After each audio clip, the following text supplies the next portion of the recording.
உட்கார்ந்துருக்கேன். எனக்கு இருக்கிற ஒரே தகுதி 20 வருஷத்துக்கு முன்னாடி கங்கா கௌரின்னு ஒரு படம் நடித்தேன்.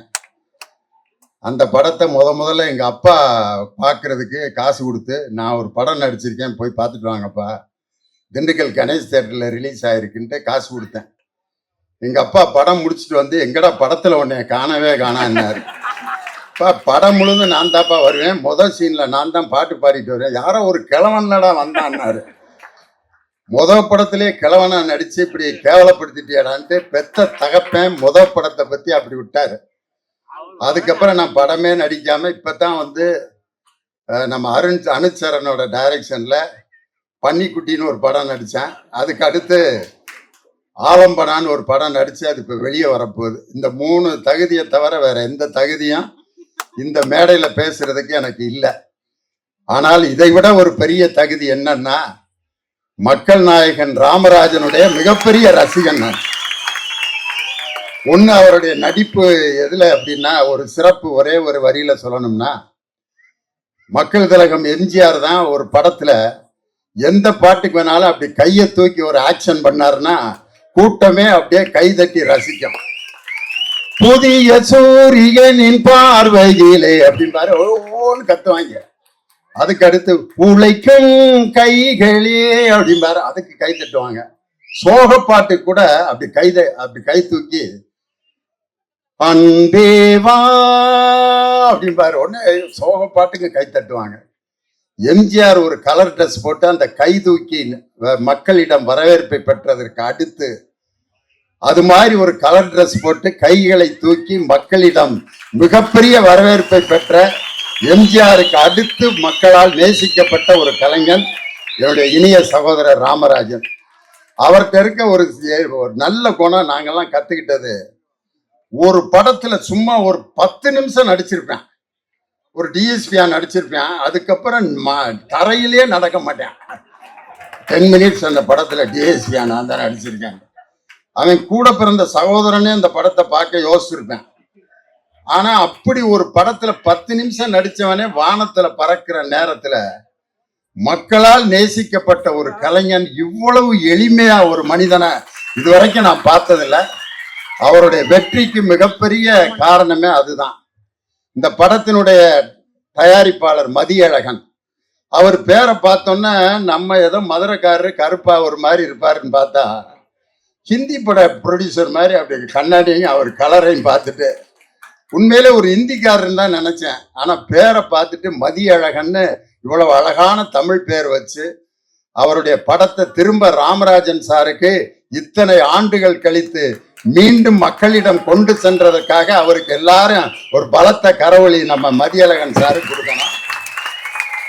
அவருக்கு நேர் ஆப்போசிட்டு டைரக்டர், அவர் செக்க செவேர்னு இந்திக்காரன் மாதிரி இருக்காரு.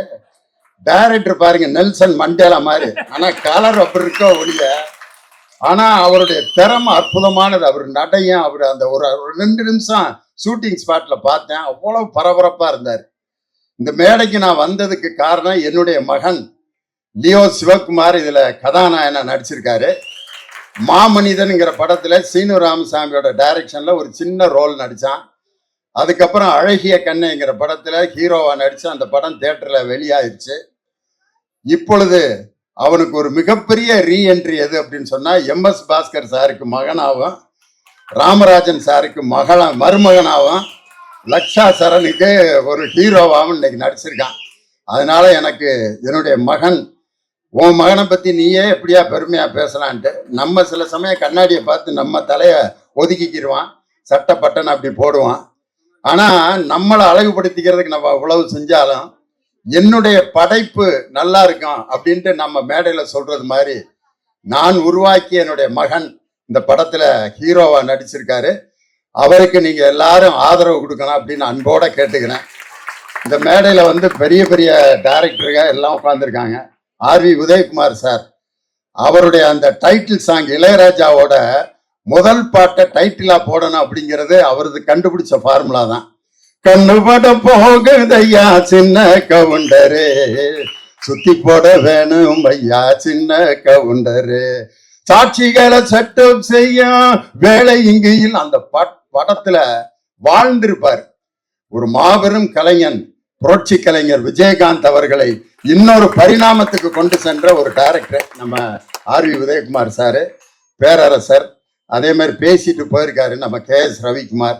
நான் நிறைய பேர் உட்காந்துருக்காங்க, ஒவ்வொருத்தரையா நான் சொல்லணும், ரொம்ப ஆசையா இருக்கு.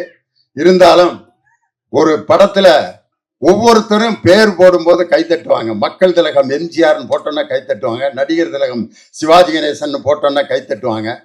அது மாதிரி கதாநாயகனுடைய பெயர்களை போடும்போது கைதட்டிக்கிட்டு இருந்தது ஒரு சமுதாயம்.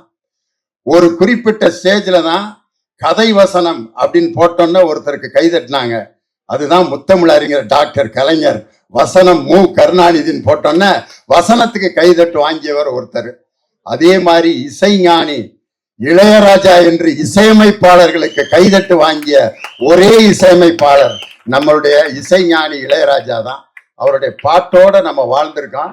அது நம்ம மக்கள் நாயகன் ராமராஜன் சாருக்கு அவர் போட்ட பாட்டுகள்லாம் அடே அப்பா, சொர்க்கமே என்றாலும் அது நம்மூரை போல வருமா, அது என் நாடு என்றாலும் அது நம் நாட்டு கீடாகுமா.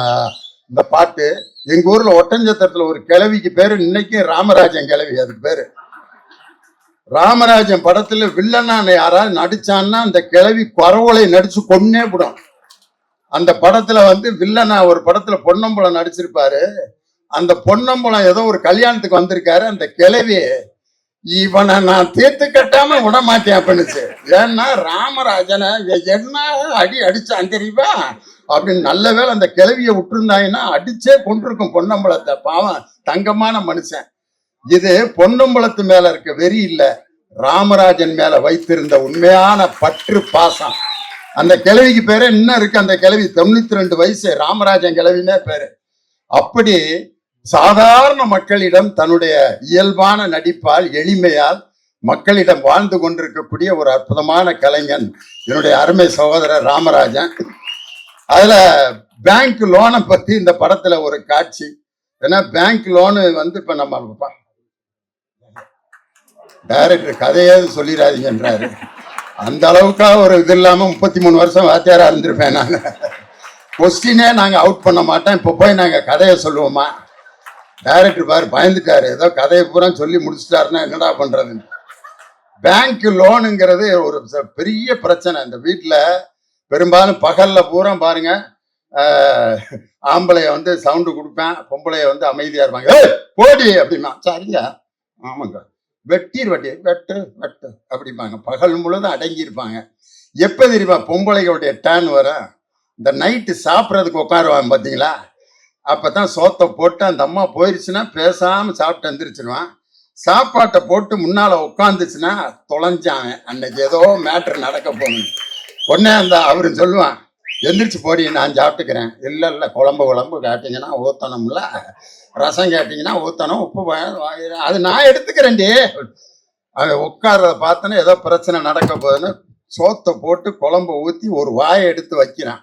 வாய்க்கு கைக்கு இடையில விடுறா டைலாக்க. உன்னைய கட்டி நான் எண்ணத்தை கண்டேன் அப்படின்னு. ஓ ஏண்டி சாப்பிட்டுக்கிறேன்டி, நீயும் பக்கத்து வீட்டுக்காரன்னு ஒரே இடத்துல வேலை பார்க்குறீங்க. அவன் பாரு ஒரு புது வண்டியை வாங்கி அவன் பொண்டாட்டியை உட்கார வச்சுக்கிட்டு மல்லியை போச்சுட்டு துப்பு துப்பு துப்பு நம்ம வீட்டு பக்கமே ரவுண்ட் அடிக்கிறான். எனக்கு பகரெல்லாம் எரியுது. நீ என்னைக்கு அப்படி ஒரு பைக் வாங்குவ? நீலாம் ஒரு ஆம்பளை, உனக்கு ஒரு மீசை. உடனே மீசையில கை வச்சோன்னா ஆம்பளை எப்பயுமே டென்ஷன் ஆயிடுவேன். 1/2 மணி நேரத்துல உனக்கு பைக்கு நான் கொண்டு வர்றேன்னா பாருன்னு பேங்க்ல லோனை போட்டு 15 வட்டிக்கு கடனை வாங்கி பைக்கை மாலையை கொண்டு நிப்பாட்டினான். கொண்டு வந்துட்டு பைக்கு கொண்டு வந்தது பெருசு இல்லை, இந்த பக்கத்து வீட்டுக்காரி பாக்குற மாதிரி 5 ரவுண்ட் அடிக்கிற. பட்டு போட கட்டிட்டு மல்லியை போச்சுட்டு பின்னால உட்காந்து பக்கத்து வீட்டுக்காரி பாக்குற மாதிரி ரவுண்ட் அடிக்கிறான். பின்னால உட்கார்ந்து இருக்கிறத வச்சே கண்டுபிடிச்சிடலாம் ஒரு பொண்ணுக்கு கல்யாணம் ஆகி எத்தனை வருஷம் ஆகுதுன்னு. இறுக்க கட்டி பிடிச்சி தோல்ல படுத்துட்டு கிடக்குதுன்னா கல்யாணம் ஆகி இப்பதான் 3 மாசம் ஆகுதுன்னு அர்த்தம். லேசா அப்படி சட்டையை மட்டும் பிடிச்சிருக்குன்னா கல்யாணம் ஆகி 2 வருஷம் ஆச்சுன்னு அர்த்தம். இந்த பேண்ட்ல இருக்க லூப்புல விரல மாட்டிட்டு உட்காந்துருக்குன்னா 5-6 வருஷத்துக்கு மேல ஆயிடுச்சுன்னு அர்த்தம். பின்னாடி கம்பியை பிடிச்சிட்டு உட்காந்துருக்குன்னா 10 வருஷம் ஆச்சுன்னு அர்த்தம். கம்பியே பிடிக்காம உட்காந்துருக்குன்னா 20 வருஷம் ஆச்சுன்னு அர்த்தம். ஏன்னா விழுந்தா நம்ம 2 பேரும் சேர்ந்து சாகலாம், நீ மட்டும் விழுகலன்னு அர்த்தமாண்டு. அது மாதிரி பின்னால உட்காந்து இடுப்பை பிடிச்சி ஓட்டு மாமான்ட்டு ஓட்டிக்கிட்டே போறான். 1ஆம் தேதியில இருந்து 15ஆம் தேதி வரைக்கும் 80ல போற வண்டி 20ஆம் தேதிக்கு பிறகு 40க்கு மேல போகல. ஓட்டு மாமா ஓட்டுறண்டி. ஆனா அவனுக்கு ஆக்சிலேட்டர்ல என்ன கேக்குதுன்னா 15 வட்டி கிளட்ச மாத்துறான். 1ஆம் தேதி கட்டாட்டி புடிங்கிட்டு போயிருவாங்க 10,500 இஎம்ஐ கட்டணும். ஒரு லோனுனால ஒரு பைக்ல லோன் வாங்கினவன் என்ன பாடுபடுவான். ஆனா இன்னைக்கு ஒரு கடன் பட்டார் நெஞ்சம் போல் கலங்கினான் இலங்கை வேந்தன்னு கம்பன் சொன்ன மாதிரி ஒரு கடனால் பாதிக்கப்பட்ட இந்த சமுதாயத்தை அப்படியே படம் பிடித்து காட்டியிருக்கிறார் இயக்குனர் ராகேஷ். அதை ரொம்ப வித்தியாசமா கொடுத்திருக்காரு. அந்த கதையை நீங்க பார்க்கும்போது அவ்வளவு விறுவிறுப்பா நீங்க பார்ப்பீங்க. இந்த இசைஞானி இளையராஜாவோட இசையமைப்பு, அவருடைய இசைங்கிறது எவ்வளவு ஒரு மக்களிடம் பெரிய வரவேற்பை பெற்றதுங்கிறதுக்கு வேற உதாரணமே தேவையில்லை. 30 வருஷம் கழிச்சு இன்னைக்கு ஒரு பாட்டு ஹிட் ஆயிருக்கு பாருங்க. இது மனித உணர்ந்து கொள்ள, இது மனித காதல் அல்ல அல்ல அல்ல அல்ல அல்ல, அதையும் தாண்டி புனிதமானது புனிதமானது புனிதமானது. உண்டான காயம் என்று உன்னாலே மாறி போன மாயம் என்ன பொன்பானே செந்தேனே. அங்க பாரு, 4 வயசு குழந்தை. இந்த பாட்டு இப்ப அந்த குழந்தைக்கு பாதிப்பை ஏற்படுத்தி இருக்குன்னா, அந்த மஞ்சுமல் பாய்ஸ்ங்கிற அந்த படத்துல 30 ஆண்டுகள் கழித்து இசைஞானி இளையராஜா அந்த படத்தில் ஒரு பாடலில் வாழ்ந்து கொண்டிருக்கிறார்னா, அந்த இசையமைப்பில் இன்னைக்கு உருவாகி இருக்கிறது சாமானியன். சாமானியன்னா சாதாரண மனுஷன். சாமானிய மக்களுக்கு நீங்கள் என்ன செய்தீர்கள் அப்படிமா. சாமானிய மக்கள்னா ஏழைகள், சாதாரணவர். ஒரு படம் எடுத்தா டில்லி மாப்பிள்ள, கோடீஸ்வரன் அப்படிலாம் படம் எடுக்கிற நேரத்துல இன்னைக்கு சாமானியன்னு ஒரு ஏழை மக்களை தலைப்பா வச்சு இன்னைக்கு படம் எடுத்திருக்காங்கன்னா, இது அனைத்து சாமானிய மக்களையும் போய் சேரும் அப்படிங்கிற நம்பிக்கை எனக்கு இருக்கு.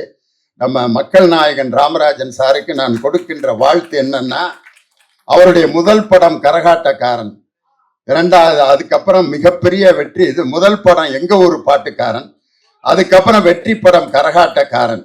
இந்த எங்க ஊரு பாட்டுக்காரன், கரகாட்டக்காரன், இதற்கு அடுத்து இதைவிட பெரிய வெற்றி பெறப் போவது சாமானியன்.